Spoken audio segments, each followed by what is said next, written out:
Artistas lanzan Poder Prieto, una campaña contra el racismo y la discriminación, porque donde hay prietura, hay sabrosura. Así dice uno de los eslogans.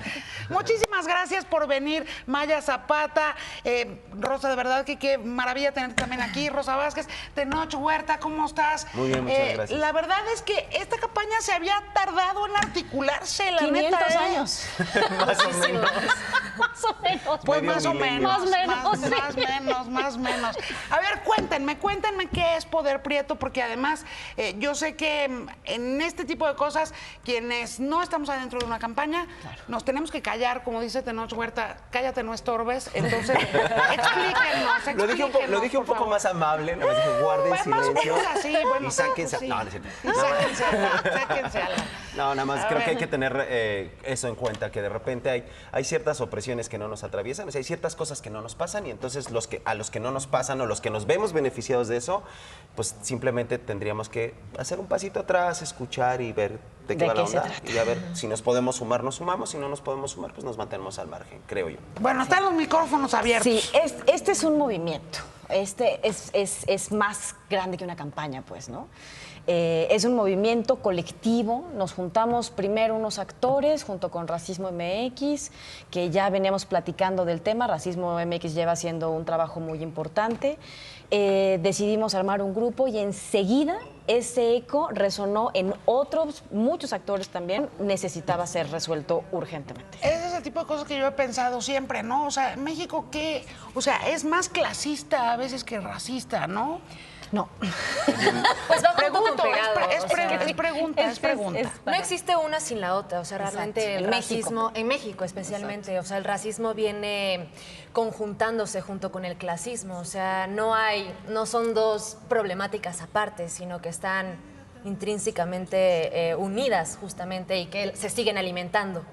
Sí, porque son como dos caras de la misma moneda, porque normalmente ciertos grupos, por ejemplo, en el caso de los grupos indígenas, son condenados a la pobreza y entonces este racismo que tienen contra los indígenas los condena a condiciones donde el Estado no les provee de servicios ni de los medios de salir adelante, de generar riqueza y además que históricamente vas juntando opresiones, vas juntando carencias, ¿no? O sea, tu abuelo no fue a la escuela, tu padre no fue a la escuela, tú mismo no vas a ir a la escuela. Y no quiere decir que la escuela sea la única ruta de ascenso social, pero sí te empieza a dar otras herramientas. Entonces, sucede, por ejemplo, que cuando tú vas a una empresa, ¿no? Y eso hay muchos estudios y experimentos muy claros.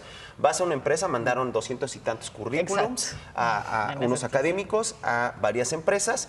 Exactamente la misma información había en todos los currículums, lo único que cambiaba era la foto. Entonces, en el 80 y tantos % solo se llamaron a las personas blancas para darles el trabajo. Quiere decir que los morenos ya no van a alcanzar esos sueldos. Para recibir, para la entrevista. Nada más Que para la está entrevista. increíble que se hagan ese tipo de experimentos porque a lo que ayuda es a visibilizar una problemática, ¿no? evidenciar, Como pues. se ha hecho con el tema de feminismo, ¿no? O sea, con hombres y mujeres. Me parece importantísimo y por eso decía yo, ya se habían tardado en este país porque en realidad, pues toda la riqueza de México es por supuesto una riqueza que también pasa por su riqueza racial, ¿no? O sea, y creo que nos hacemos muy güeyes con ese tema. Perdón que lo diga así. Y sobre todo, creo que vale la pena aclarar, perdón, que les quite la palabra, vale la pena aclarar que el racismo, las razas no existen, Como tal, por supuesto. porque biológicamente no existen, existen. pero el racismo sí. O sea, la racialización. ¿Qué quiere decir la racialización? Por sus características físicas de cualquier persona. Yo ya digo, esta persona es indígena, esta persona es negra, esta persona es blanca, esta persona no sé qué, no sé qué. Entonces, por las características físicas yo ya le doy una condición y desde esa condición que yo le doy por sus características físicas va a ser acreedor de ciertos derechos o va a perder derechos solo por cómo se ve. Entonces, si bien el racismo... las razas no existen, el racismo sí que existe y sí nos va dividiendo en los fenotipos, en orígenes étnicos, en orígenes económicos y demás, ¿no? Sí, ahora la racialización más el racismo es los fenotipos que son oprimidos por el sistema, que eso generalmente tiene que ver con la piel morena, con el origen sociocultural, con el origen étnico, con el fenotipo indígena, con la forma de hablar, vestir, actuar, que te digo, ahí se junta con con el clasismo, porque puedes no tener el color de piel, pero sí puedes tener la clase. Entonces eso también te relega y te lo impide. Pero tu clase, tú tienes la misma clase, pero versus otra persona que comparte la misma clase, pero tiene un color más oscuro, esa persona que tiene un color más oscuro y piden el mismo trabajo, es lo más probable, según las estadísticas, es que el blanco o el que tiene la piel más blanca, aunque comparta la misma clase, va a conseguir el trabajo. Y también hay que entender que es una opresión, es una herencia histórica, estructural, o sea que es algo que se viene perpetuando durante muchísimos años y que si bien se viene trabajando poco a poco, ahorita quizá hay más oportunidad para darle voz precisamente a eso, que es un sistema, o sea, no es contra solamente las personas blancas, y creo que hay que entenderlo, ¿no? Sí, sino es todo el sistema que nos han inculcado, que hemos visto, que incluso los propios morenos hemos perpetuado, precisamente por eso, porque así crecimos, así lo heredamos. Exacto, como las mujeres cuando dicen calladita me veo más bonita, digamos, habría un símil, ¿no? En el tema racial. Mandatos, ¿no? mandatos raciales. Me quedé pensando y dije, pues no manches, o sea, en México también hay una cantidad de, porque dicen los whitexicans y luego también están los prietzicans, ¿no? La neta, o sea, pues también, o sea, es la verdad, o sea, hay gente que como que también reniega del color de su piel y decide. Pero normalmente son los morenos los que cosa, reniegan del color de la piel porque nos han enseñado que lo único bello, el éxito y lo deseable es blanco. Ay, yo los veo a ustedes tres y digo, esto es belleza, hijo, no manches. Ya o sea, sé.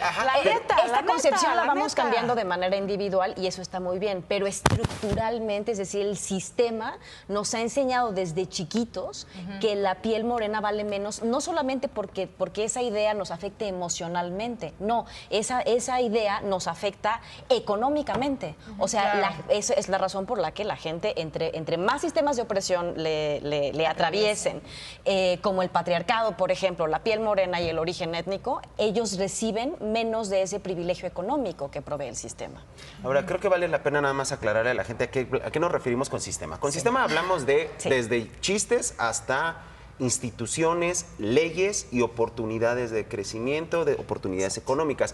No nos referimos solamente a, es que yo tengo a mi hermano moreno y yo soy blanco y entonces nos llevamos chido y ya no. No, porque no es lo personal, no es lo individual. Estamos hablando de unas prácticas sociales que abarcan desde las instituciones educativas, que la mayoría son en español y, por ejemplo, no proveen educación en las lenguas de los pueblos que vivan en ciertas regiones. Sí. Entonces, solo es en español, por lo tanto, les están negando un desarrollo de su lengua, por ejemplo, ¿no? Entonces, desde educativas hasta leyes, por ejemplo, mucha gente indígenas que están en la cárcel porque no hablaban español, les hicieron juicios en español y van pa'l tambo, ¿no? Entonces, va de un montón de cosas y lo individual en nuestras experiencias, por ejemplo, que yo tengo un chingo de privilegios, no quiere decir que desde mis privilegios yo lea la vida y diga, yo ya la armé, entonces no es cierto que los morenos no tienen chance. ¿Dónde podemos educarnos más?